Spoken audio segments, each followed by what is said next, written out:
Hello everybody and welcome to the War Room. This one is for the UFC 292 main event for the bantamweight title, defending champion Aljamain Sterling, taking on the very exciting and very marketable Sean O'Malley. Of course, we're very excited about this one. It should be quite a wild fight. Very chaotic styles, both of these guys. One a bit more measured than the other, and I'll come into that in a moment. A quick shout out to our new sponsor, Harney & Sons Tees. This is an ideal sponsor for the channel, as you can imagine. They have a sale right now on their wellness tees. They're 20% off. If you use the code FULLREPTILE, you'll get an additional 15% off. I believe this one's the organic tune-up, which I'm just getting into at the moment. Honestly, these teas are high quality, delicious. That you're gonna be really pleased with these teas when you order some. And I've got to give this a shout out as well. This is, if you don't have golden milk before you go to bed and wake up the next morning feeling as wonderful as I do, you're going to regret it. Make sure you get some golden milk. It's really, really good stuff. Nice quality organic teas, taste delicious, and of course, suit Full Reptile and the whole crew perfectly. Okay, right, tail of the tape. So, the defending champion, Aljamain Sterling, 23 wins and 3 losses on his record. Sean O'Malley with an equally impressive but not quite as experienced 16-1 with 1 no contest. Sean O'Malley will have a height and reach advantage. The reach is only 1 inch, but the height is 4 inches. And I think we're going to see that reach advantage if Aljamain Sterling makes the mistake of giving him the space that he wants to work with. 11 knockouts on the record of Sean O'Malley out of 16. He's got very, very high striking statistics, just kind of across the board. Very, very slick. Significant strikes, the highest in the division at 60.9%. Just a good management of work rate. Nothing too crazy, nothing too outlandish. Doesn't take too many crazy risks, even though he's got quite a free flowing style. On the other side, Aljamain Sterling is, of course, very experienced, holds a lot of number ones in the statistics for the bantamweight division. Control time, total strikes, 1,646, decision wins, win streak, total fight time. It's like something like 4 hours worth of total fight time. It is crazy the amount of time that Aljamain Sterling spent inside the octagon. And of course, he's the bantamweight champion. We know how capable he is, and also how difficult he is to figure out. We've seen this in previous fights with fighters that are, perhaps have a technical advantage over him, perhaps have abilities that they should be able to utilize better against him, but they struggle because of the way that he fights. The Petr Yan fight is a good example of this because, of course, there was frustration on the side of Petr Yan. He wanted to get to Aljamain Sterling, but the pace and the rhythm that Aljamain Sterling fights with makes it difficult for him to make a comfortable decision to do something and open up. And I think, we saw a difference in Petr Yan against Sean O'Malley because he wanted to take more chances, because he had 15 minutes instead of 25. He wanted to keep pace on his opponent and make sure that he wasn't losing rounds because his opponent was outworking him marginally each round. Like, Petr Yan's an interesting comparison between the two because he likes to pressure and walk people down without opening up and doing a great deal. That makes him difficult to deal with, but also it means that he has to be very impactful with what he does to win rounds. Whereas on Aljamain Sterling's side and certainly Sean O'Malley's side, they're very good at kind of working constantly. They're always doing something, touching, shifting, throwing kicks, level changing. So given the fact that they take the initiative, often made Petr Yan look like he was on the back foot. But the difference between Yan when he fought Aljamain Sterling, when he didn't really open up too much over 25 minutes, and when he fought Sean O'Malley when he tried to over 15, is that we saw how effective Sean O'Malley was in that fight. There's a very modern style to the way that Sean O'Malley fights, and I think partly because of his joining mixed martial arts at the age that he is, with mixed martial arts kind of being an established thing. He didn't go through all of the the traditional martial arts and gather a bunch of stuff that he didn't necessarily need. So everything is going onto a blank page, a clean slate. His striking is being finely tuned. Tim Welsh is his coach, isn't he, Jamie? He does such a good job of identifying certain patterns that O'Malley's going to need against each opponent, and then training them into O'Malley, and then triggering them from the corner. And this is kind of sometimes where there's a benefit in having perhaps a younger, fresh-faced coach. We see lots of younger coaches coming through now, and they're doing really big things because they're looking at mixed martial arts with no hang-ups of previous trainings. They're not, I came from kickboxing or kung fu or jeet kune do or whatever. They're looking at mixed martial arts as the problem that they need to solve, and then they're giving their fighters the tools that they need to solve it. Like Sean O'Malley does some very clever things, but he also listens very well to his corner team, who have coached very clever things into him. And there's a benefit in the way that Sean O'Malley trains. And I always use this as an example when I'm talking to young fighters. And I mean no offense by this, but I often say you need an Artem. You need an Artem Lobov, right? Like Conor McGregor did so well sparring with Artem Lobov because he was able to try things and test things. Like Lobov is a determined individual. He's confident that he can get into punching range and land his hands, but he's not necessarily the most technical or finesseful fighter out there. I think we can all agree with that. And the benefit for McGregor is that he had somebody that was there to be hit. He had someone that would bite on the feint so he could work on those counters. And McGregor has amazing counters because of that. And fighters that train in a playful environment where there is a lot of, let me try this, and they're not getting punished for making mistakes, they grow so much quicker. They find areas of their game that they can then carry into the fight and utilize under a calm mindset. And I feel like we see that with Sean O'Malley. There's a very modern style to the way that he approaches MMA, to the way that he delivers his striking, and also the way that he does jiu-jitsu as well. And I think he's a brown belt Brazilian jiu-jitsu, but his jiu-jitsu is specific for MMA.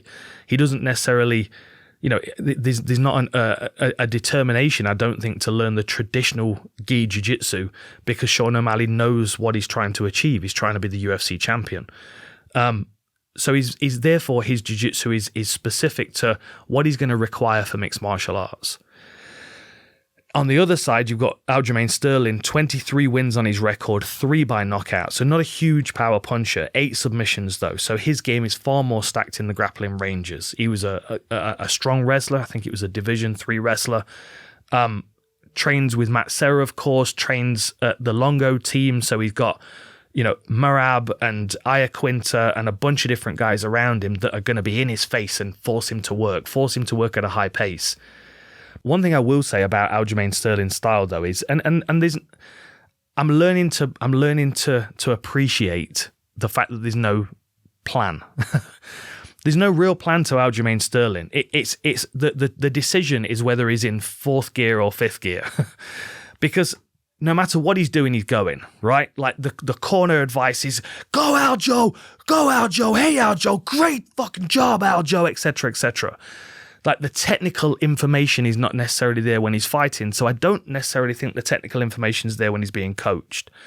But what he does do very well is keeps going, right? You look at his fights against Peter Yan, and it was the fact that he was willing to work constantly, force Peter Yan into a more defensive game plan. And then later on in the fight, especially the first one, you start realizing, or Peter Yan starts realizing, hang on a minute, he's stealing rounds from me here. He's outpointing me. He's clinging onto me in certain circumstances and winning those exchanges, and he's on my back and he's won that round. And like rounds can be stolen from you by Aljamain Sterling's work rate alone. And because he's in incredible condition, and because he's a very good athlete, and because he's got wrestling to jiu-jitsu, that's his foundation. So he can flow through stuff and do weird things and dip his head off to one side and throw high kicks, and like there's an odd rhythm to everything that he does. I watched a couple of his fights earlier today. I watched his fight against Cejudo where he's standing in a southpaw stance, and he does this kind of roll through. And in that moment, you see Cejudo go, is he level changing? Is he going to come with a high kick? And he doesn't. He just steps through and he rolls and swipes him with a big left hand. And in that moment, I'm measuring the table again, Jamie. In that moment, Aljamain Sterling's not stepping into range with a plan. He's doing what is natural to him from sparring. He's taking a little piece of a pattern that he may have drilled on pads and he's throwing it into the fight. Or he's just moving himself into range and he sees the opportunity. On the other side, Sean O'Malley and certainly his coaches in the corner are going to be watching what Aljamain Sterling does. They will have watched his back catalogue.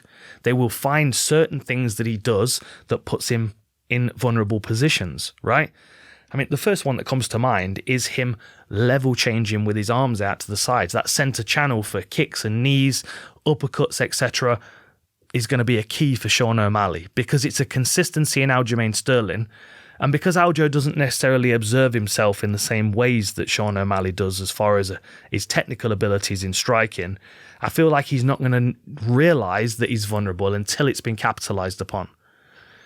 So Aljamain Sterling's got a very kind of fluid style. Like, he drifts into range and he tangles people up and he climbs to their back.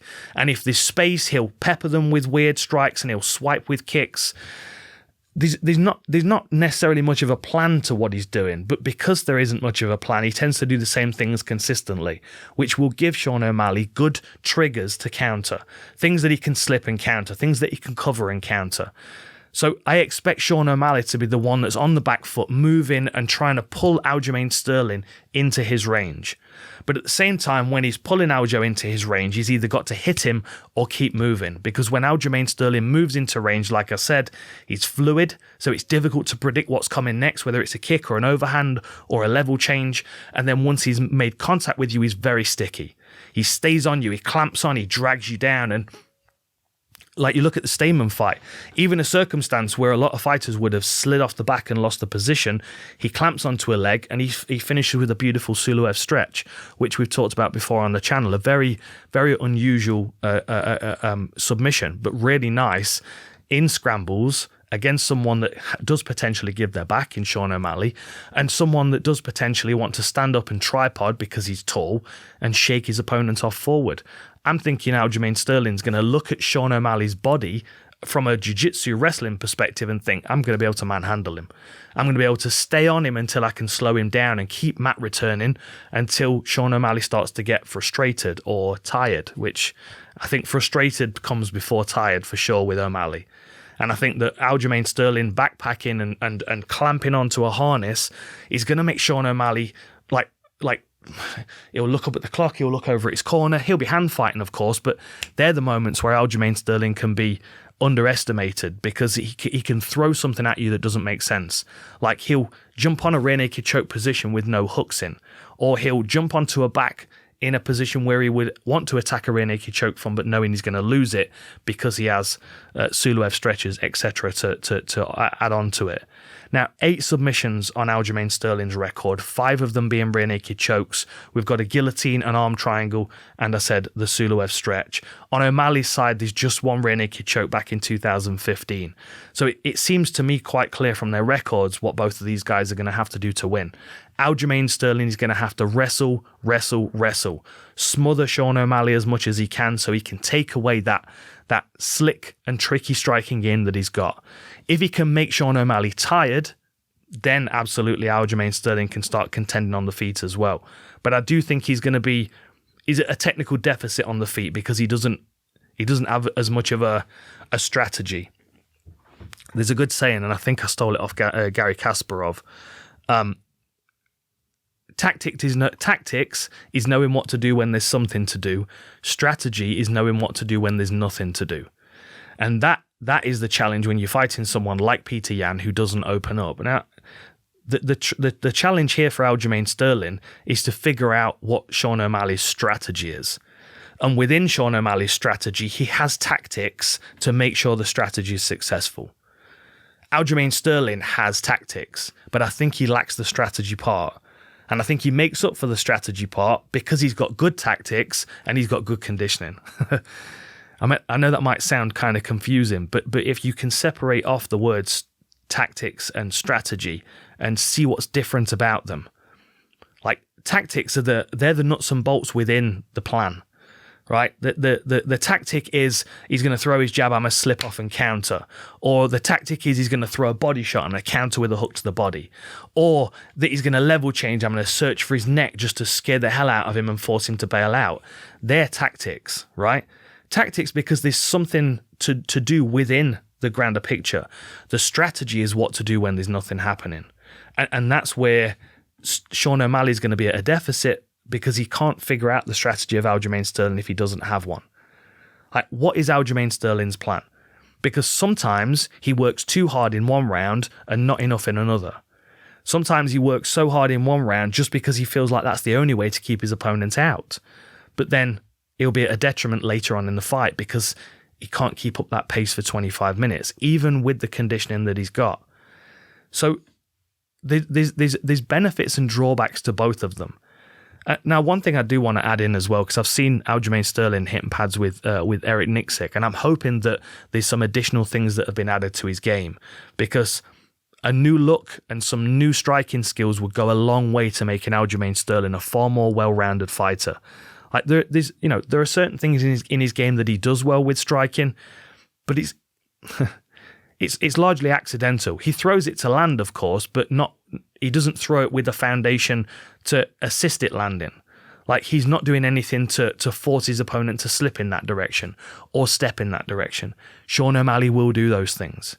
So Aljamain Sterling's got to constantly be wondering at the same time, if he's not doing anything, what's Sean O'Malley's strategy? What is Aljamain Sterling being left vulnerable to because he's not aware what Sean O'Malley's strategy is? This is a real interesting question for me, because if O'Malley can keep space from Sterling, he's going to be working that lead hand, seeing what he bites on. Does he bite on that cross? If I hit him in the leg, does he start picking that up? Does he start reaching for the ankle? All of this information is going to be taken in by Sean O'Malley, and it's going to be taken in by his corner team, who have already got a good foundation of what they understand about Aljamain Sterling because they've done their research. And I can't oversell the value of research in these circumstances. Every single one of these fighters has patterns.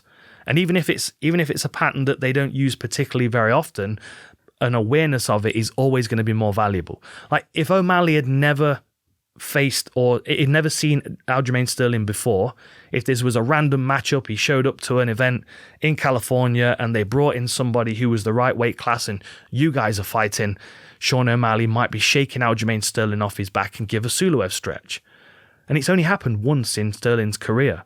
But because O'Malley is aware of it, it's going to be much more difficult for Aljo to get that Suloev stretch the second time around. That's the benefit in planning. And we saw O'Malley do the same thing, or O'Malley's camp at least do the same thing with Peter Yan, recognizing that he reaches and he pulls his head back.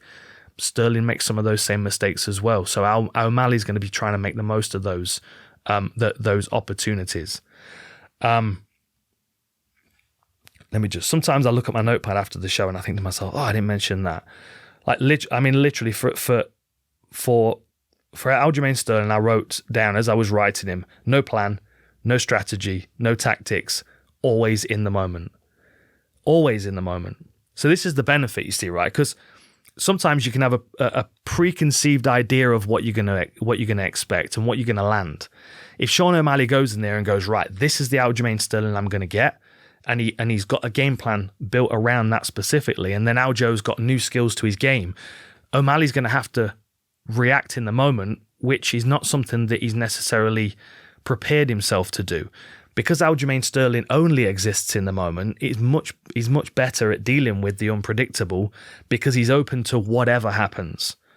Like, sometimes you can, what's the phrase that Mark Goddard said it to me once, and it stuck in my mind, and it's relevant for commentators as well as judges as well as referees.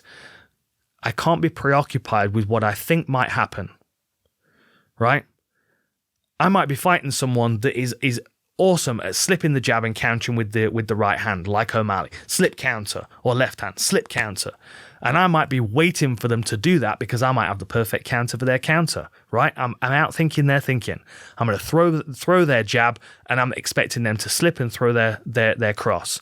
But they might not. They might have added a new thing to their game. And if I'm preoccupied with the counter I'm expecting, I might not be ready for the counter that's actually coming. So again, benefits to planning, but drawbacks to not being in the moment every moment, which is what Aljamain Sterling is. And as I said, he makes up for a lot of it because of his intensity and his pace, and his condition is incredible. Over nearly an hour and 10 minutes of control time, the leader in total strikes landed. Aljamain Sterling wins total strikes. Sean O'Malley wins significant strike accuracy. I'm always more interested in that. Who can do the least and do the most? Do the least and win cleaner. And I think that's what Sean O'Malley is going to be looking for here. He's going to be looking for a clean performance against a very chaotic individual. What haven't I said? Hand play, yep. Giving backs in scrambles, I've said that. Yeah, Peter Yan was difficult because he doesn't open up very easily. I make these little triggers for myself, so when I read that, I think to myself, okay, that's what I was thinking when I made that note. And all the time, this is the thing about Sean O'Malley. He's very, very good at reacting to what's in front of him because he does his research and he prepares things. Aljamain Sterling's very good at reacting to what's in front of him because he's just there in the moment with no preconceived conceptions. I'm going to bring my game and I'm going to throw it at you and deal with whatever comes at me. Sean O'Malley is tailoring and tweaking his games in order to get his game in order to specifically fight Aljamain Sterling. There's a lot of reasons to be excited for this one. I didn't do the lesser stats, did I? So strikes landed per minute is Sean O'Malley's side, 7.43. Striking accuracy, as I said, is plus 60%. Strikes absorbed per minute and strike defense, they're a bit of a contradiction there, but generally Sean O'Malley's very good at getting himself out of distance and being able to land with counter strikes. Height and reach advantage in this one. The downside will be if Aljo is able to take him down, that's when the strikes absorbed is going to start to climb. Takedown average, of course, that's going to be higher on Aljo's side. His persistence with takedown average is the key here. So he's averaging 2 per 15 minutes with a takedown accuracy of 24%. So say he lands a quarter of his takedowns, he's shooting a lot. He's shooting like 8 times per 15 minutes on average. And I know that's a low average because I know that he's going to be shooting more than that in this fight specifically. Submission average slightly higher for Aljamain Sterling. Takedown defense slightly higher for O'Malley. 60% takedown defense for O'Malley. What haven't I said? What haven't I said, Jamie? I think that's about everything, isn't it? Oh, that is delicious. A banger of a fight. Really, really lots of fun. Try and spot that difference between the two fighting styles. Aljo's very, very flow state. Whatever comes to mind, whatever feels most natural in the moment, regardless of what his opponent's doing. For O'Malley, he's looking at dismantling people. He's looking at showing you something of his martial arts game that was well prepared and well thought out and gets him the bantamweight title around his waist. Very exciting. Make sure you check out Harney & Sons Tea. They've got fantastic stuff. If you use our code FULLREPTILE, you'll get an additional 15% off the stuff on the sale as well, which is 20% discounted. Really lovely, good quality teas for a nice, peaceful English afternoon. Enjoy these fights, and I will see you next time.